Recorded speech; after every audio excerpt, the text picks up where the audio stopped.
Today's video is going to be about heating curves. So specifically in this video, I'm going to be going over how to draw and label a heating curve, and then we're going to take a look at a sample problem where we're going to measure how much energy is required to heat this solid block of ice at negative 15 degrees Celsius and get it all the way to 120 degrees Celsius.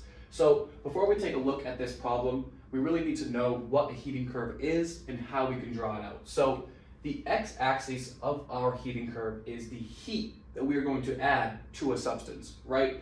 So the unit for this x-axis is joules. So this is heat energy that we're going to add to a substance, right? Heating curves are all about adding heat to a substance and measuring on the y-axis the resulting temperature in degrees Celsius that substance is going to get to after you have added a certain amount of heat. So we need to keep in mind a couple things when we draw out a heating curve, right? It's very important that we keep our units and our labeling of the axes correct. So now that we have correctly drawn this heating curve, let's see if we can take a look at this problem and start to draw it out. So it's asking us how much energy is required to heat this solid block of ice, and we're going to assume that this solid block of ice is water. So we're dealing with water here, and it's starting at negative 15 degrees Celsius and it's going all the way to 120 degrees Celsius. So the first thing that I like to do on a heating curve is to draw out my starting temperature and my final temperature. I think that gives me a good idea of where I'm starting and where I'm supposed to finish. So at first, I am at negative 15 degrees Celsius, and I know at the end, I'm going to finish at 120 degrees Celsius, right? Now we know that water in the solid form, in order to get to 120 degrees Celsius, is going to have to go through some phase changes, right? Water is going to have to go from a solid to a liquid to a gas in order to reach this final temperature of 120 degrees Celsius, right? So how do we show that on our heating curve? Well, there's two really important things that we always need to label on our heating curve. That is the temperature of the melting point and the temperature of the boiling point for our particular substance. So for water, this is an easy one. A lot of heating curve problems you'll see will be with water. So the melting point, where a solid block of water will turn into a liquid block of water, is at 0 degrees Celsius.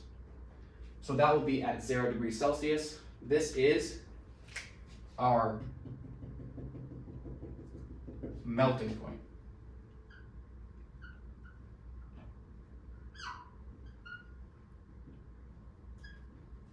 So it's important to keep in mind that because we are dealing with water, the melting point will be 0. But if you are dealing with a different substance, it is not always going to have a melting point of 0 degrees Celsius. So if you're dealing with a different substance, this line could be at a different temperature.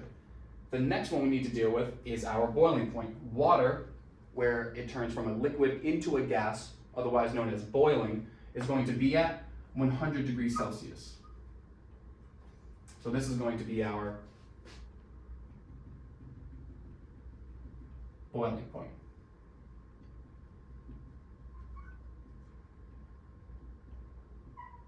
Okay, so now that we have our heating curve drawn out, how are we going to fill in our heating curve to show the amount of energy that is required to go from negative 15 degrees Celsius to 120 degrees Celsius? So there are two really important distinctions when you are drawing out a heating curve. There's two types of heating that's really going to take place. So I will explain that in 1 second. So we have negative 15 degrees Celsius. This is our solid block of ice, right? We first need to heat our water, our solid block of ice, our 36-gram block of ice, to the melting point. So the temperature is going to start at negative 15, and it is going to heat up. We're going to put in a positive amount of heat energy and then measure the increased temperature from negative 15 to 0 for our block of ice. So we really need to make two important distinctions as we're going through this graph. The first is going to be what is happening when you heat this block of ice up. What is actually going on with this block of ice? So when you are heating, and that is to go from a temperature below the melting point to the melting point, what is happening to the water molecules is they are heating up. They are gaining kinetic energy, moving around to get to the melting point. So we have correctly drawn this line to go from negative 15 to 0, the molecules in the water are moving around, gaining kinetic energy. That's what's happening when you heat it up. Now, something totally different is going to happen at 0 degrees Celsius. So at this point in the graph, when we get to 0 degrees Celsius, what is going to happen? Well, we are at the melting point, and when you are at the melting point, this is going to be a phase change from solid to liquid. So, when you are undergoing a phase change, it's really important to remember that during that phase change, the temperature of the substance is going to stay constant. Now, why is that? Now, we saw that the temperature increased as we heated up to the melting point, right? Those molecules were gaining kinetic energy. However, at the melting point, we are no longer increasing the kinetic energy of those molecules. What we are doing is breaking intermolecular forces during this phase change. So during a phase change, intermolecular forces are broken. So that is going to be one water molecule, I should say, and another water molecule. The forces that hold two separate water molecules together are going to get broken during a phase change. So, how do we then go from our 0 degrees to our 100 degrees? So, now that we have completely changed this, so I think it's important to label, we started with a solid, we were here as a solid. At the end of this line, we are now at a liquid, right? It is completely undergone a phase change and turned to a liquid. We can now heat up this water once more to get to its boiling point, right? So this is no longer a phase change. We are now going to put in more heat energy to increase the kinetic energy of these particles once more. So, once more, we're going to heat it up to its boiling point. So, we now see that the water has gained a lot of kinetic energy. It is at 100 degrees Celsius. So, at this point, the water is ready to undergo another phase change. So remember, during a phase change,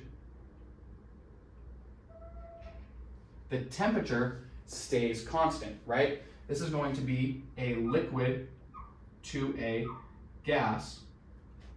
And again, this is going to be breaking intermolecular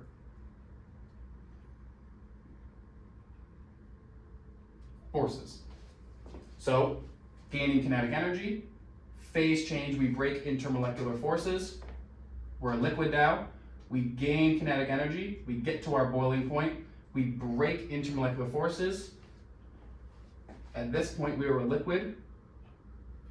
At this point, we are now a gas. However, we still need to get to 120 degrees Celsius. So this water is going to gain another positive amount of energy to get to our final 120 degrees Celsius. Now when we get here and we're going to here, we know that this final 20 degrees Celsius is going to go into increasing the kinetic energy of our particles. So this is how you correctly draw a heating curve, and we labeled it correctly with our axes, and we have now drawn out all of our phase changes. Now let's take a look at how much energy is required to heat this entire process.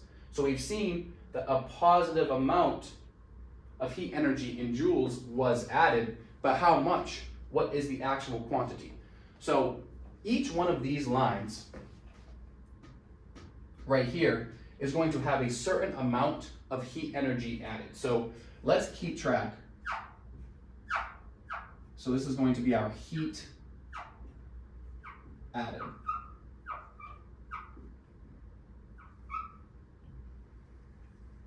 And this is going to be in joules. You could do it in joules, in kilojoules, and I'll show you that in 1 second. Now, one really important thing I think to keep in mind is that when we talk about heat energy added in joules, a lot of the times they call this Q. Lowercase q is the variable that they use to denote the amount of heat energy you have added. So let's keep track of each individual amount of energy we had to add. So what you'll see is that this will be called Q1. We can call this Q2. This is Q3, Q4, and Q5. So in order to solve this problem, we need to add up each individual amount of energy, Q1, 2, 3, 4, and 5, and that will give us the total amount of energy that was required. So how do we solve for Q in each case? So in order to do this, we need to know two formulas, and we also need to have some data, and I did include this data for water in this table. So when we are heating up, so not during a phase change, so when we heat up and increase kinetic energy, that would be for Q1, Q3, and Q5, there is a specific formula that you need to use. So this formula is going to be Q equals M CSP delta T.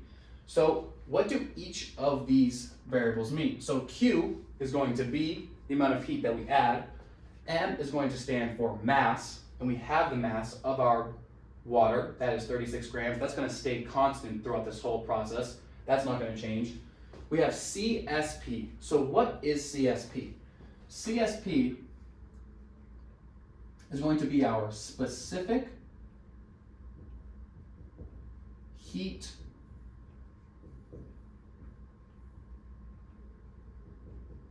capacity. So what does specific heat capacity mean? Specific heat capacity is specific to one substance. So different substances will have different specific heat capacities. It is the amount of energy that you need to put into that substance to raise it by 1 degree Celsius. So we're going to see the specific heat capacity come into play for our solid, liquid, and gas phase of water. And remember, these values will be different for different substances, right? So that is going to be for the heating up phases. Now, what do we do when we get to a phase change? How do we calculate the Q for that? Well, when we go to solve for Q2, what we need to do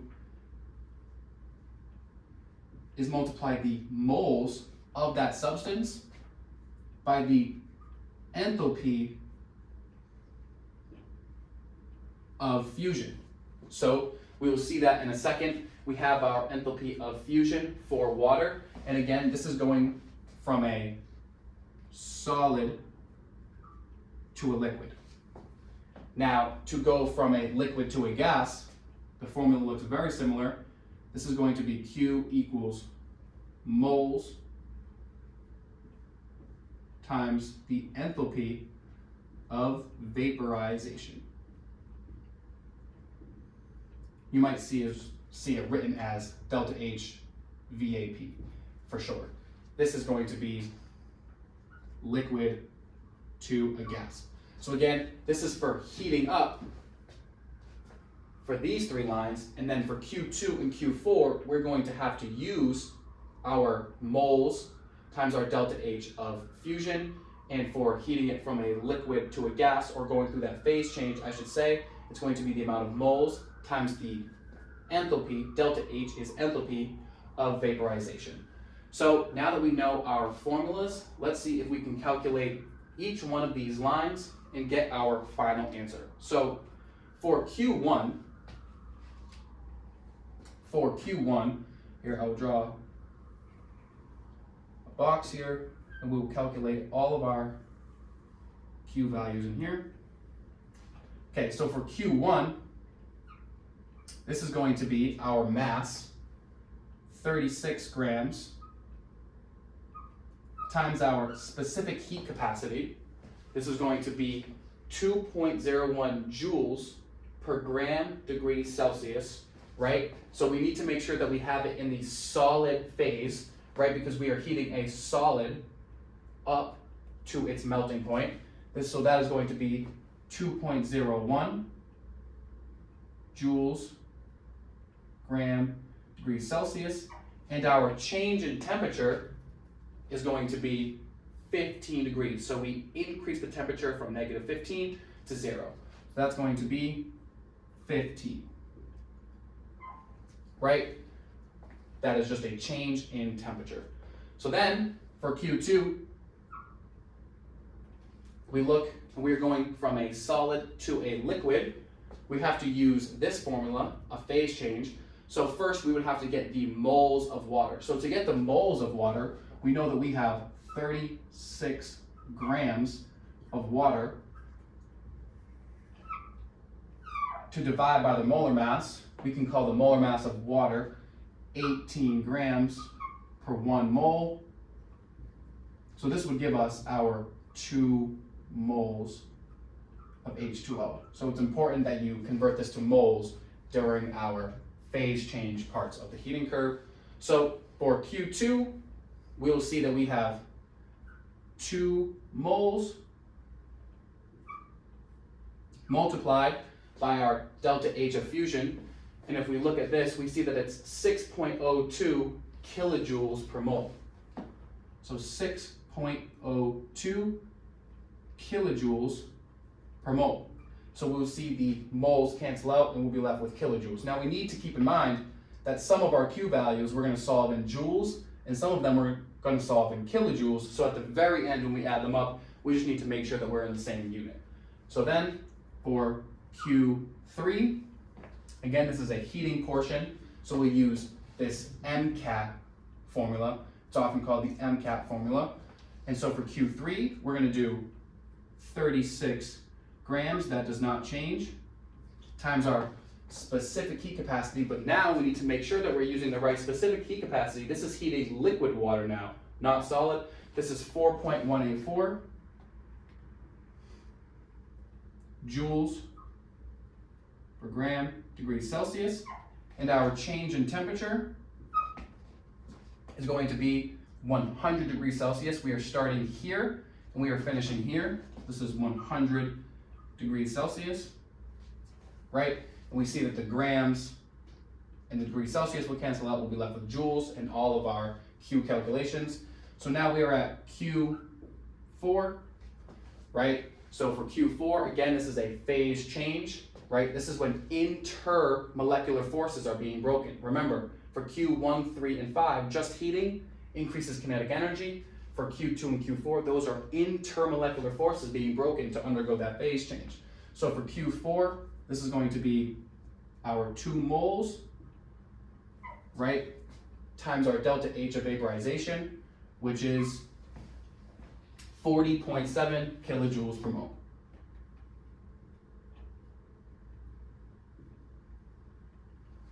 Right? And lastly, Q5. For Q5, again, we're heating it from this point, now that it's completely a gas, to 120 degrees Celsius. So we're just heating up that gas. This is going to be MCAT again. This is going to be our 36 grams. Our specific heat capacity of water in the gaseous phase is 2.09